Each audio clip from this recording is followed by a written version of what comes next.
রাজবাড়ীর সবজির পাইকারি বাজার সকাল থেকেই জমজমাট বেচাকেনা। আরো জানাতে সরাসরি যোগ দিচ্ছেন সুমন বিশ্বাস। সুমন, ইপসিতা, এই পাইকারি বাজারে খুব সকালে এসে যেটি দেখছি যে এখানে কিন্তু সবজি চাষিরা বিভিন্ন ভ্যান বা ব্যাটারি চালিত অটো রিকশায় করে তাদের সবজি কিন্তু এই বাজারে নিয়ে আসছে এবং এই বাজারে আনার পরে এক প্রকার সবজি চাষিরা কিন্তু হতাশ, কারণ সবজির দাম কিন্তু এই মুহূর্তে অনেকটাই কম।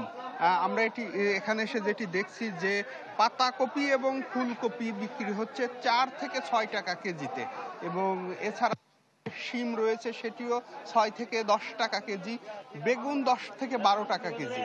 এবং এখানে এসে যেটি দেখছি যে টমেটোই সবচেয়ে দামি সবজি, সেটি 18 থেকে 20 টাকা কেজিতে বিক্রি হচ্ছে, এবং যে বেগুন রয়েছে সেটিও 8 থেকে 10 টাকা কেজির মধ্যে বিক্রি হচ্ছে। তো এই সবজি চাষিরা যেটি বলছে যে বিশেষ করে পাতাকপি এবং ফুলকপি চাষিরা যে তাদের সবজি তুলে এই বাজারে আনার যে খরচ, যানবাহনে আনতে যে খরচটা হয়, সেই খরচও কিন্তু তারা আসলে তুলতে পারছে না সবজির দাম এরকম কমে যাওয়ার কারণে। এবং আমরা দেখছি যেটি আলুর দাম একসময় অনেক বেশি ছিল, সেটিও বাজারে 17 থেকে 20 টাকার মধ্যে প্রকার ভেদে বিক্রি হচ্ছে, এবং একটি লাউ বিক্রি হচ্ছে 30 থেকে 35 টাকায়।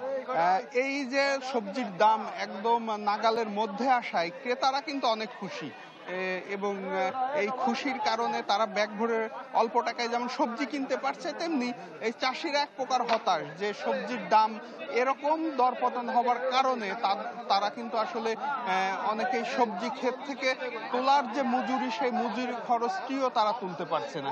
এবং আমরা এখানে যেটি দেখছি যে পেঁয়াজের দামও কিন্তু কমে গেছে, পাইকারি 32 থেকে 35 টাকা কেজিতে পেঁয়াজ বিক্রি হচ্ছে, এবং আমরা দেখছি কাঁচা মরিচের দামও কম, 32 থেকে 35 টাকায় বিক্রি হচ্ছে।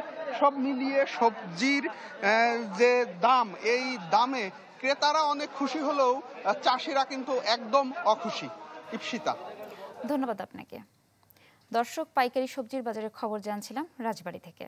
একনল হ্যান্ড ওয়াশ 100% প্যারাবেন ফ্রি, তাই নিরাপদ হাতের জন্য আস্থা রাখুন